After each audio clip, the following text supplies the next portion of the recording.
allons ouvrir nos Bibles. Nous sommes debout, s'il vous plaît.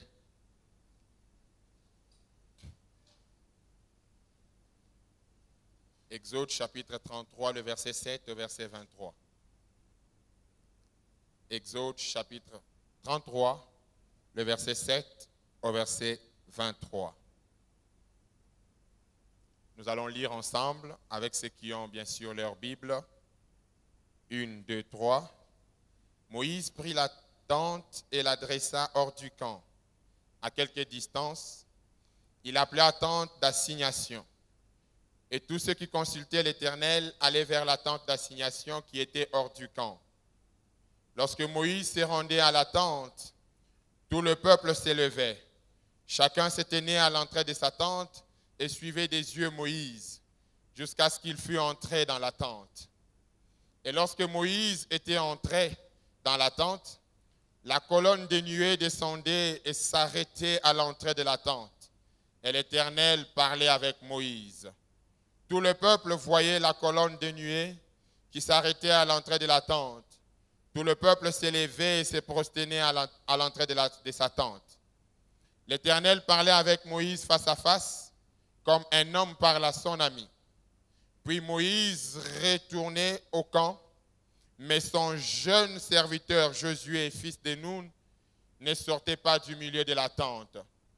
Moïse dit à l'Éternel, « Voici tu me dis, fais monter ce peuple, et tu ne me fais pas connaître qui tu enverras avec moi.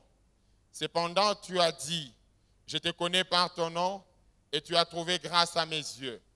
Maintenant, si j'ai trouvé grâce à tes yeux, fais-moi connaître tes voies. Alors je te connaîtrai, et je trouverai encore grâce à tes yeux.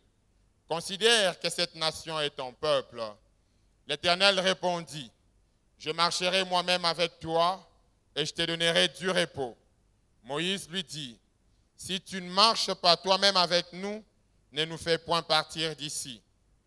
Comment sera-t-il donc certain que j'ai trouvé grâce à tes yeux, moi et ton peuple? Ne sera-ce pas quand tu marcheras avec nous et quand nous serons distingués, moi et ton peuple, de tout le peuple qui sont sur la face de la terre? » L'Éternel dit à Moïse, « Je ferai ce que tu me demandes, car tu as trouvé grâce à mes yeux et je te connais par ton nom. » Moïse dit, « Fais-moi voir ta gloire. » L'Éternel répondit, « Je ferai passer devant toi toute ma bonté et je proclamerai devant toi le nom de l'Éternel.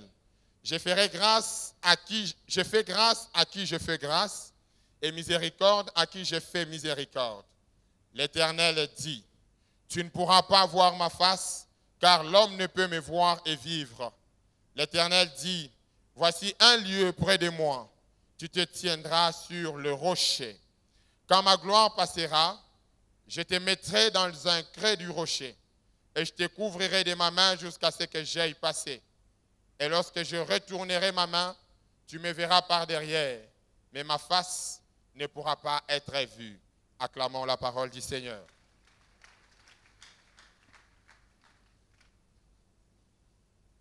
Nous venons là de lire un texte très merveilleux de la Bible où on est en train de nous parler de la relation entre Dieu et Moïse. Déjà, vous vous rendez compte que au verset 11, la Bible dit que l'Éternel parlait avec Moïse face à face comme un homme parle avec un ami. Il est certes vrai que la Bible ne dit pas que Moïse était ami à Dieu. La Bible dit que Dieu parlait avec lui comme un homme parle à un ami. D'entrée de jeu, nous devrions comprendre une chose. Pourquoi un Moïse qui a vécu la gloire de Dieu depuis le jour où il a rencontré le Seigneur pour la première fois, pourquoi pouvons-nous lire un texte dans lequel il est en train d'échanger avec Dieu comme s'il ne le connaissait pas? Pourquoi Moïse peut-il se permettre de pouvoir demander certaines choses à Dieu qui, pour ceux qui sont lecteurs de la Bible, semblent être des choses qu'il avait déjà vécues? Nous sommes au 33e chapitre du livre d'Exode, ce qui voudrait dire que plusieurs épisodes de la relation qui a existé entre Moïse et Dieu sont déjà relayés dans les 32 précédents chapitres. Au verset 13, quelque chose m'intrigue ou me surprend. Moïse dit, « Si j'ai trouvé grâce à tes yeux, fais-moi connaître tes voies. Alors je te connaîtrai et je trouverai encore grâce à tes yeux. » Pourquoi Moïse veut-il une nouvelle grâce de la part de Dieu?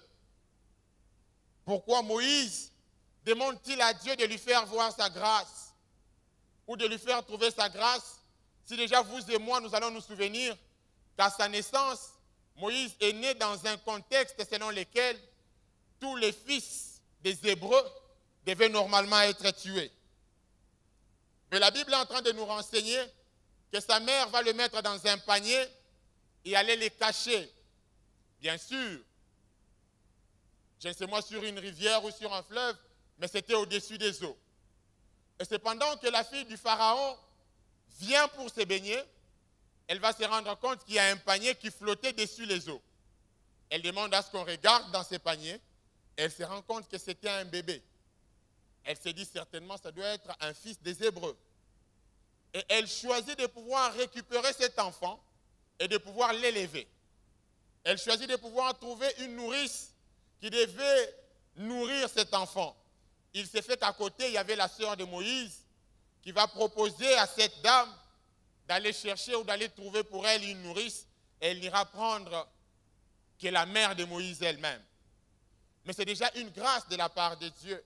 Pendant qu'il y a eu plusieurs enfants qui sont morts, plusieurs fils des Hébreux qui sont décédés, Moïse, lui, ne meurt pas. Moïse va être récupéré et il va même être élevé dans la cour de la personne qui voulait qu'on puisse tuer tous les fils des Hébreux. Mais Moïse grandit. Vous connaissez l'histoire. Un jour, il va tenter de défendre son peuple et ça va se retourner contre lui-même parce qu'au finish, il sera obligé de s'enfuir. Et lorsqu'il s'enfuit, Dieu va les récupérer pendant qu'il était devenu le berger du troupeau de son beau-père Jéthro. Et finalement, il va rentrer pour aller accomplir la mission de Dieu. Et il va marcher avec le Seigneur jusqu'à un certain niveau, jusqu'au niveau où nous sommes en train de nous attarder en ce soir. Pourquoi c'est Moïse qui a vécu la grâce de Dieu depuis son jeune âge, qui semble avoir été sauvé de justesse, va demander à Dieu de lui faire vivre sa grâce? Pourquoi Moïse peut-il vouloir connaître les voies de Dieu alors que depuis l'Égypte, Dieu lui-même s'est chargé de pouvoir marcher avec lui? Au verset 15, Moïse dit, « Si tu ne marches pas toi-même avec nous, ne nous fais pas partir d'ici. » Mais je pose quelques questions à Moïse. Moïse, as-tu oublié que Dieu a été avec toi devant Pharaon? Mais Moïse, dis-moi, comment te permets-tu d'ignorer que c'est Dieu qui t'a fait traverser la mer Rouge? Moïse tente de nous expliquer, avec qui as-tu marché depuis que tu es sorti d'Égypte? Car là, tu es en train de demander à Dieu de te montrer ses voies. Comment as-tu fait pour partir d'Égypte, pour traverser la mer Rouge et te retrouver en un lieu où tu demandes à Dieu de te montrer ses voies? Au verset 18, Moïse dit, « Fais-moi voir ta gloire. » Là encore, je pose quelques questions à Moïse. N'as-tu pas vu ta main devenir une main lépreuse? Mais Moïse, ton bâton n'est-il pas devenu un jour un serpent? Exode 9 nous dit que pendant que Pharaon ne voulait pas libérer le peuple d'Israël, pendant que Dieu est en train de parler à Moïse, il dit à Moïse, « Je ferai descendre à la grêle. » Et la grêle est descendue accompagnée du feu, au point où elle a ravagé tous les champs des Égyptiens. Mais n'était-ce pas une forme de la gloire de Dieu? En Exode 10, on dit que les sauterelles ont dévasté et dévoré les restes de tout ce qui était resté après que la grêle et le feu aient fait leur travail. Mais n'était-ce pas également une forme de la gloire de Dieu? La Bible nous dit toujours dans Exode 10 que les ténèbres ont couvert la nation égyptienne pendant 3 jours. Cependant, il n'y avait que le camp des Égyptiens qui n'était pas couvert par les ténèbres. N'était-ce pas également une forme de la gloire de Dieu? En Exode 11, La Bible nous montre comment Dieu choisit de tuer tous les premiers-nés, qu'ils soient humains ou qu'ils soient animaux, mais qui appartenaient aux Égyptiens. N'était-ce pas une preuve que Dieu est en train d'accompagner Moïse? Derrière toutes ces questions que je me suis posées, ou que nous pouvons ensemble nous poser en ce soir, j'ai eu une seule réponse. La réponse que j'ai eue, elle est la suivante. Un désir différent. Quelqu'un peut-il dire un désir différent? C'est même le thème de mon message en ce soir. Un désir différent. Moïse est en train de prouver qu'il avait un désir différent. Un désir qui ne ressemblait pas aux autres désirs. Moïse prouve à suffisance qu'il voulait vivre une autre dimension de Dieu, qu'il voulait vivre un autre niveau avec Dieu. Lorsque nous définissons les termes désir, nous nous rendons compte qu'il s'agit d'une action de vouloir, une action de désirer. Il s'agit d'une envie, il s'agit d'une soif, il s'agit d'un souhait, il s'agit d'un vœu. Moïse voulait voir quelque chose. Moïse voulait vivre une autre dimension avec Dieu. Moïse il désirait quelque chose de nouveau avec son Dieu. Un homme qui désire quelque chose est en train de marquer une insatisfaction. Moïse était insatisfait. Moïse était insatisfait de ce qu'il avait vu Dieu faire. Et il savait que Dieu pouvait encore faire plus.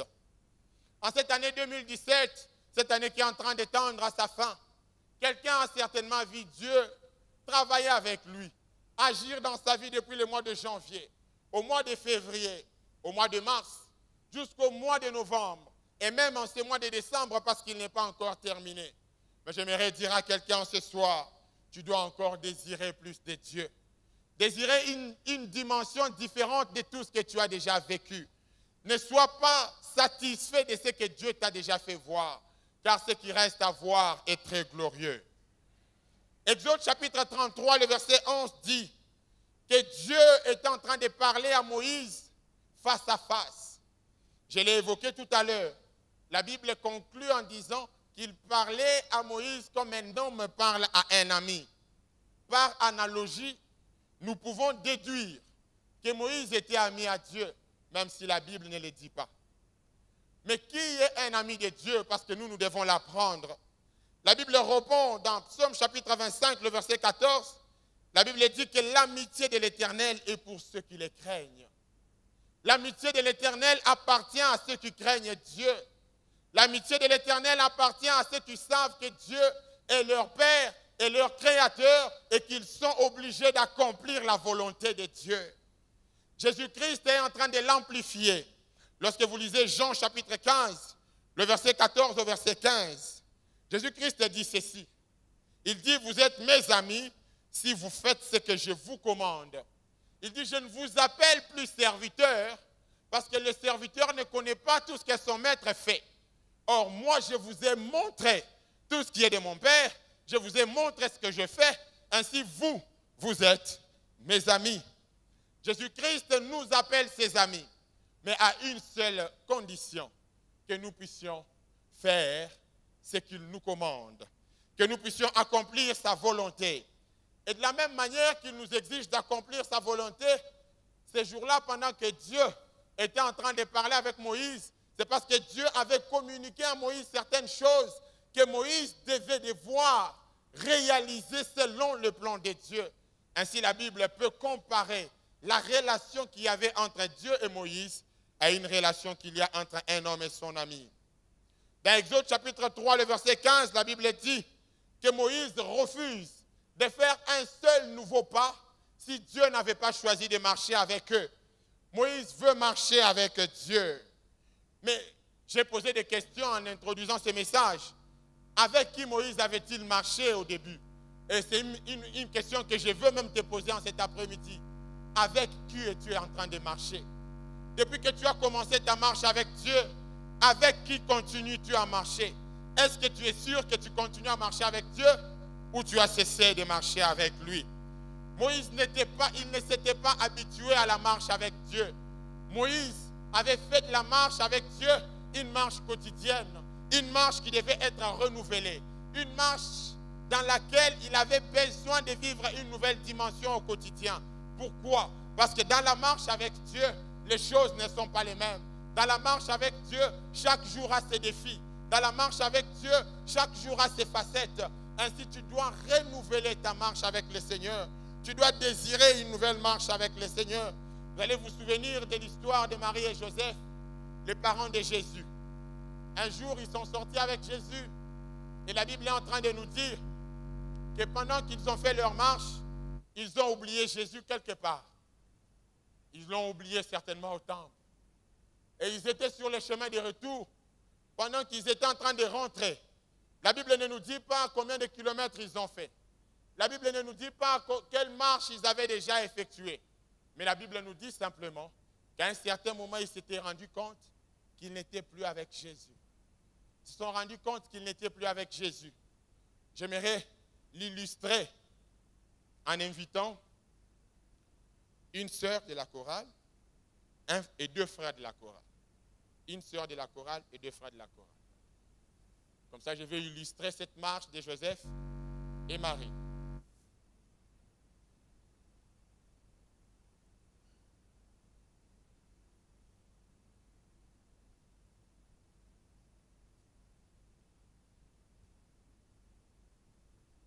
Voilà ce qui se passe ces jours-là. Ma sœur, elle est la mère de Jésus.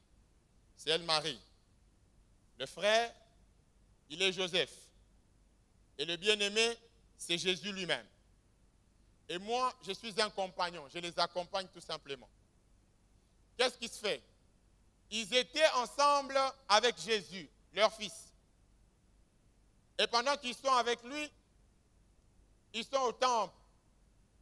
Ils vont l'oublier. Ils font la marche. Ils oublient qu'ils étaient avec lui. Et lui, il est resté au temple en train d'accomplir la volonté de son père. Et c'est pendant qu'eux, ils sont déjà partis. J'ai dit que j'étais leur compagnon, donc je vais aller avec eux. Vous pouvez vous tenir les mains, s'il vous plaît. Jésus reste. Jésus, toi, tu restes. Nous sommes partis avec eux. Pendant que nous sommes en train de partir, Jésus est resté. Moi, je ne suis qu'un compagnon, je suis en train de marcher avec eux. Et ils sont les parents de leur fils qu'ils ont oublié. Et nous faisons une longue marche. Pendant que nous avons fait une longue marche avec eux, ils se rendent compte qu'ils n'étaient plus avec leur fils. Mais moi, je vous ai dit tout à l'heure que je n'étais qu'un compagnon. Est-ce qu'en tant que compagnon, je suis obligé de rentrer aller chercher Jésus? Non. Ce sont eux qui sont obligés de rentrer aller chercher leur fils. Et ils vont rentrer. Ils vont aller chercher leur fils. Et moi, je vais continuer la marche parce que je n'étais qu'un compagnon. Alors, si nous devrions ensemble faire la marche des Bandal jusqu'à Limété, entre eux et moi, qui va arriver à temps? C'est moi, non? C'est-à-dire que lorsque tu oublies Dieu sur ton chemin, tu retardes même ta marche avec lui. Tu retardes ta destinée. Tu devais arriver à un endroit à temps, mais parce que tu as oublié Jésus sur ton chemin, tu as retardé le processus de ta marche. Et cependant, Jésus est resté et ils sont rentrés. Je prends une deuxième anecdote. Supposons qu'en rentrant, on avait déjà acheté les vivres. Parce que nous sommes en train de rentrer, il faudra les préparer et manger. Et les vivres que nous avons achetés, c'était des poissons frais. Pas des poissons congelés, j'insiste. Des poissons frais, c'est-à-dire mbisi baoti kolo banama et puis bateke luango. Maintenant, moi, je suis déjà arrivé. Je vais me mettre à préparer et à manger. Et ils ont fait une marche de retour. Parce qu'ils doivent rentrer et revenir. Est-ce que leurs poissons vont rester intacts? Vrai ou faux que les poissons vont commencer à pourrir? Ce qui fait que le fait que tu as oublié Jésus sur ton chemin, même certains avoirs que tu avais, tu vas commencer à les perdre. S'il y a quelqu'un qu'il ne faut pas abandonner sur son chemin, c'est Jésus. Sur son chemin, il faut garder Jésus. Lorsque tu abandonnes Jésus, tu retardes ta destinée et tu perds même certaines histoires. Mieux vaut avoir un Jésus qui dort dans la barque que d'avoir un Jésus que tu as oublié quelque part. Car les Jésus qui dort, tu peux les réveiller. Mais les Jésus que tu as oublié, tu seras obligé de rentrer. Merci, vous pouvez rentrer à vos places. Les Jésus que tu as oublié, tu seras obligé de faire demi-tour.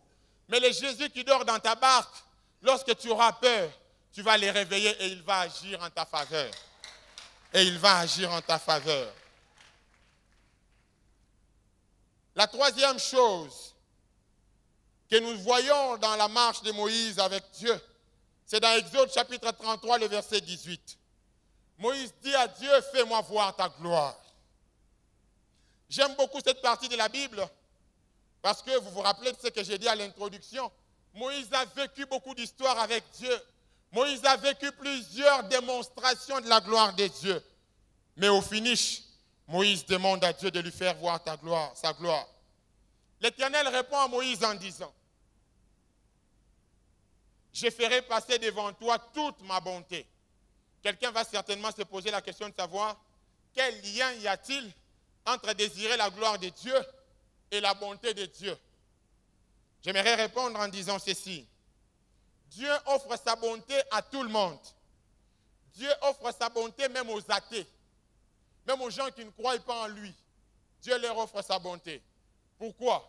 Parce que déjà le fait de dormir et de se réveiller, c'est une bonté de Dieu. Cependant qu'il y a des gens qui ne croient pas en Dieu, mais qui dorment et qui se réveillent. Ce qui fait que Dieu attribue sa bonté à tout le monde. Mais en ce qui concerne sa gloire, Dieu n'attribue pas sa gloire à tout le monde. Dieu, pour ce qui concerne sa gloire, Dieu exige certaines choses de la part des hommes.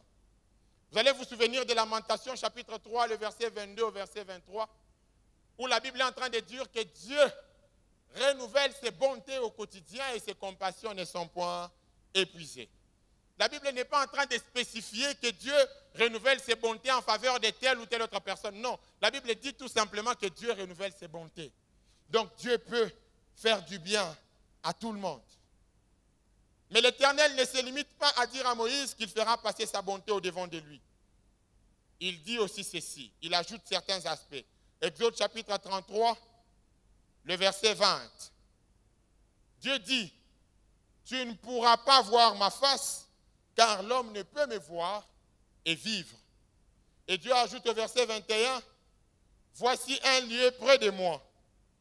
Tu te tiendras sur les rochers. Dieu dit, un lieu près de moi, tu te tiendras sur les rochers. J'aime beaucoup ce que Dieu dit à Moïse dans ces versets. Pourquoi? Parce que Dieu, en tant que tel, est en train d'enseigner à Moïse quelque chose que Moïse ne savait pas. Quelque chose peut-être que Moïse n'a pas eu à comprendre de son vivant, mais que nous avons eu à comprendre parce que nous vivons dans le Nouveau Testament. Qu'est-ce que Dieu est en train de dire à Moïse que Moïse n'a pas pu comprendre à ces jours-là? Lorsque Dieu lui dit, voici un lieu près de moi, tu te tiendras au-dessus du rocher, Dieu était en d'autres termes en train de lui faire comprendre qu'à ses côtés, il y a nécessairement quelqu'un qui siège. Et cet homme qui est en train de siéger à côté de Dieu, tant que tu n'es pas placé dessus lui, tu ne peux pas voir la gloire de Dieu. Et cet homme qui est à côté de Dieu, c'est Jésus-Christ de Nazareth. La Bible dit qu'il est assis à la droite du Père, où il intercède pour nous. Ce jour-là, Moïse ne savait pas ce que Dieu voulait lui dire. Quand Dieu lui dit, tu te tiendras dessus le rocher, lui n'avait pas compris. Or, dans Jean chapitre 1, le verset 1er, la Bible dit qu'au commencement était la parole était avec Dieu et la parole était Dieu. Et la Bible dit que Jésus-Christ est la parole faite chair. En tant que tel, Jésus-Christ est la parole sur laquelle il faut s'asseoir afin de voir la gloire de Dieu. Ce soir-là, ce jour-là, Moïse ne le savait pas. Mais toi et moi, nous le savons. Nous devons être dessus Jésus afin de pouvoir vivre la gloire de Dieu. Mais cette dispensation d'être au-dessus de la parole de Dieu ne suffit pas. Parce que Dieu ne se limite pas là. Dieu va ajouter autre chose. Dieu commence par lui dire qu'il faudra que tu te tiennes sur le rocher. Mais Dieu ajoute au verset 22, il dit, quand ma gloire passera, je te mettrai dans un creux du rocher et je te couvrirai de ma main jusqu'à ce que j'aille passer. Mais posons-nous la question, Seigneur, j'ai demandé de voir ta gloire. Pourquoi veux-tu me cacher d'abord dans le rocher avant de pouvoir me faire voir ta gloire? Pourquoi veux-tu me couvrir de ta main? Mais si tu me couvres, je ne saurais pas voir ta gloire que j'ai pu te demander. Oui, Dieu est en train de dire cela à Moïse pour une simple raison. C'est Paul qui répond. Paul répond dans Romains chapitre 3, le verset 23, que tous ont péché et sont privés de la gloire de Dieu. Ce jour-là, Moïse ne pouvait pas voir la gloire de Dieu. Parce que lui, il était pécheur. En tant que pécheur, il ne pouvait pas voir cette gloire-là. Mais si Moïse a péché, si Moïse est considéré comme pécheur et qu'il ne pouvait pas voir la gloire de Dieu, est-ce que nous aussi nous sommes comme lui? J'aimerais dire non, nous ne sommes pas comme lui. Parce que la Bible dit que pour ceux qui sont en Christ, les choses anciennes sont... Et voici toutes choses sont devenues... Nous ne sommes plus dans sa dimension. Nous sommes dans une dimension où les choses anciennes sont passées et toutes choses sont devenues nouvelles. Alors pour nous, que faut-il faire pour voir la gloire de Dieu? La réponse est bien claire. Pendant que Dieu est en train de dire à Moïse que je vais te placer dans le creux du rocher. En d'autres termes, pour nous, il nous faut être en Jésus pour voir la gloire de Dieu. Être en Jésus pour voir la gloire de Dieu. Vous retrouvez ça dans Jean chapitre 1er, le verset 12. La Bible dit à tous ceux qui croient en son nom, elle a donné le pouvoir d'être enfants de Dieu, lesquels sont nés ni du sang, ni de la volonté de l'homme, ni de la volonté de la chair, mais ils sont nés de qui? De Dieu. Nous sommes enfants de Dieu. En tant qu'enfants de Dieu, nous avons le droit à voir sa gloire. Seul un enfant de Dieu peut voir sa gloire. Quelqu'un dira, mes frères, tu vas très loin dans ta manière de parler. Non, c'est vrai. Pourquoi c'est vrai? Parce que Moïse, en tant que pécheur, il ne pouvait pas voir ça. Il ne pouvait pas voir la gloire de Dieu. Mais il a fallu qu'il y ait un homme qui n'a jamais péché pour que la gloire de Dieu puisse rentrer parmi les hommes. Et Jésus est venu. Jésus n'a jamais péché. Jésus a vécu sur la terre sans péché. Ainsi, nous, pour voir la gloire de Dieu, nous devons être cachés en Jésus. Parce que lorsque nous sommes en Jésus, en soi, la gloire qui est en face de nous ne voit pas un être pécheur, mais la gloire est en train de voir Jésus lui-même. La gloire voit Jésus lui-même et nous sommes cachés en lui. Nous sommes cachés en Jésus. Et en ce soir, je suis en train de prier que Dieu fasse voir sa gloire à quelqu'un. Que quelqu'un soit bénéficiaire de la gloire de Dieu. Que quelqu'un soit bénéficiaire de la gloire de Dieu. Là où tu es, laisse que la gloire de Dieu commence à te saisir. Là où tu es, laisse que la gloire de Dieu commence à te saisir. Le ressuscité du troisième jour a vécu sur la terre sans péché. Il a accepté d'être tué. Il a accepté de mourir, portant sur lui tous les péchés des hommes, parce que lui, il devait accorder la dispensation de la gloire de Dieu. Nous sommes dans une soirée de gloire, où la gloire de Dieu est très disponible, où la gloire de Dieu est très réelle. C'est simple. Sois en Jésus-Christ pour vivre la gloire de Dieu. Jésus-Christ est Dieu. Jésus-Christ est le rocher dans lequel nous devons vivre la gloire de Dieu. Et la Bible donne même cette réponse. Lorsque vous lisez Deutéronome, chapitre 32, le verset 3 au verset 4, la Bible appelle Dieu le rocher. La Bible dit que Dieu est le rocher. Alors, ce jour-là, pendant qu'il était en train de dire à Moïse qu'il devait le cacher dans le rocher, en soi, il disait à Moïse qu'il devait le cacher en lui-même. Et lorsqu'il dit qu'il doit le cacher en lui-même, souvenez-vous, la Bible est en train de dire que nul ne va vers le Père sans être attiré par lui. Et lui-même, il ne peut attirer quelqu'un par lui qu'en passant par Jésus. Et il n'y a que Jésus qui peut nous aider à vivre la gloire de Dieu. Que quelqu'un dise Amen. Jésus-Christ est le rocher. C'est lui la pierre angulaire, selon 1 Pierre chapitre 2, le verset 6 au verset 8. La Bible est en train de dire que la principale pierre qui a été rejetée par les constructeurs, cette pierre-là est devenue la principale de l'angle. C'est Jésus-Christ le véritable rocher sur lequel nous devrions nous poser et en qui nous devrions être cachés pour vivre la gloire de Dieu. La gloire de Dieu n'est possible qu'en Jésus-Christ. Ainsi, nous allons de gloire en gloire, nous dit la Bible. Ainsi, nous allons de progrès en progrès. Si Moïse n'a pas pu voir la gloire de Dieu, non seulement nous avons la gloire de Dieu, mais aussi nous allons de gloire en gloire. Nous allons de gloire en gloire parce que Dieu a choisi dès la création du monde, avant même que tu ne puisses naître, de pouvoir envoyer son Fils unique afin que lui vienne mourir pour toi. Et lorsque nous sommes en train de parler d'être cachés dans le creux du rocher, il y a quelque chose de très important que j'aimerais souligner. C'est dans Psaume chapitre 91, le verset 7. La Bible dit que 1000 tombent à ton côté et 10 000 à ta droite, toi tu ne seras pas atteint. Tu ne seras pas atteint parce que tu as un beau visage, non. Pas parce que tu es intelligent, ou l'un des là. Non plus parce que tu es un homme ou parce que tu es une femme. La seule chose qui fait que tu ne puisses pas être atteint, c'est le fait que tu sois caché dans le creux du rocher qui est Jésus. Ainsi, lorsque le diable vient pour t'attaquer, il se présente devant Jésus. Or, Jésus l'avait déjà vaincu à la croix. La Bible est en train de dire que des riches qu'il était, il s'est appauvri afin de nous enrichir. La Bible dit qu'à la croix, il a cloué l'acte dont les ordonnances nous condamnaient. Vous savez ce que j'aime avec ça, c'est quoi? Il n'y a que la personne qui cloue qui peut déclouer.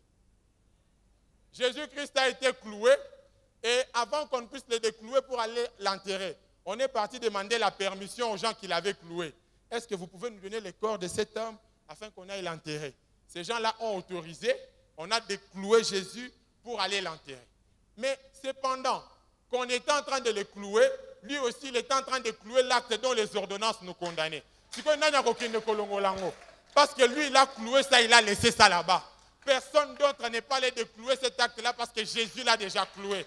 Et toi, tu es victorieux, tu es vainqueur parce que Jésus-Christ l'a voulu, parce que Jésus-Christ t'a sauvé.